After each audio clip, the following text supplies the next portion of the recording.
এই যে আদ্দিন হাসপাতাল কোটি কোটি টাকা নিয়ে ঘুরেছে আমার পিছনে, আল্লাহর রহমতে আপনাদের দোয়া কোনো টাকার প্রতি লোভ হয় নাই।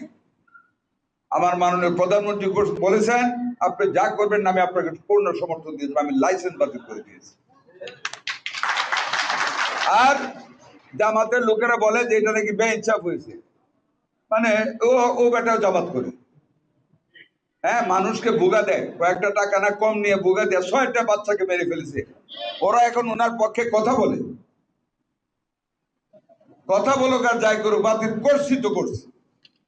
এই একটা পানিশমেন্টে সারা বাংলাদেশের প্রাইভেট হসপিটালগুলি ঠিক হয়ে যাবে।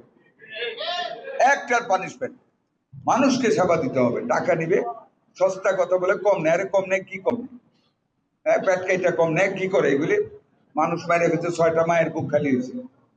কাজে এগুলি থেকে আপনাদের সাবধান থাকতে হবে। মানুষের সেবা করতে হবে সত্যিকার ভাবে, বিনা স্বার্থে। লোক দেখানো সেবা করলে চলবে না। ব্লাড টেস্ট করা হবে ঘরে বসে, ডায়াবেটিস টেস্ট করা হবে, ব্লাড প্রেশার দেখা হবে, আলট্রাসোনোগ্রাম করা হবে, এভরিথিং ঘরের ভিতরে করা হবে। অপারেশনটা বাদ দিয়ে বাকি সব করে ওরা সাজেস্ট করবে আপনাকে ঢাকা যেতে হবে না নরসিংদী যেতে হবে।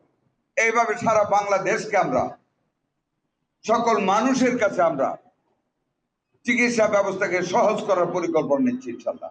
বিগত ফ্যাসিস্ট সরকার তারা দুর্নীতি করেছে, চুরি করেছে, দেশের টাকা পাচার করেছে, ব্যাংকের টাকা পাচার করেছে। এই যে আপনারা এখন 5,000 টাকা করে পাবেন, কাউকে 1 টাকা ঘুষ দিয়েছেন বলেন তো? এই যে মসজিদে মসজিদে বরাদ্দ দিয়ে যাচ্ছি, ঈদগাতে বরাদ্দ দিচ্ছি, প্রত্যেকটা মন্দিরে হিন্দুদের 3 লক্ষ 4 লক্ষ করে টাকা বরাদ্দ করেছি, আসতেই থাকবে এখন থেকে। 10 টাকা কাউকে ঘুষ দিতে হয়েছে? দোয়া করবেন, we are a government with a difference. আমরা একটা আলাদা ব্যতিক্রম ধর্মী সরকার চালাচ্ছি, আমরা সবাই সব। আমারটা আমি শুধু একটা বলবো না, আমাদের মাননীয় প্রধানমন্ত্রী সকল দুর্নীতির ঊর্ধ্বে সবাইকে থাকতে বলেছেন। আর আমি তো ব্যক্তিগতভাবে কতটুকু সৎ ন্যায় নীতি দিবেন আপনারা জানেন। 1 পয়সা কোনো কাজে কাউকে ঘুষ দিবেন না, দুর্নীতি কেউ করতে পারবে না। আপনাদের হক আপনাদের কাছে যাবে।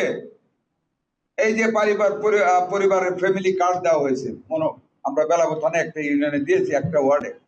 ইনশাল্লাহ এই বছর পর্যায়ক্রমে সব জায়গায় আমরা দেওয়ার চেষ্টা করবো, পারবে।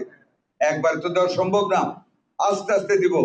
আমরা কোনো দল দেখি নাই, কে হিন্দু বা মুসলমান, বৌদ্ধ বা খ্রিস্টান, বিএনপি না আওয়ামী লীগ নাকি বেহেস্তি পার্টি, আমরা কিন্তু দেখি নাই। সকল মানুষের সেবা করতে চাই, আমরা সকল মানুষের সেবা করতে চাই।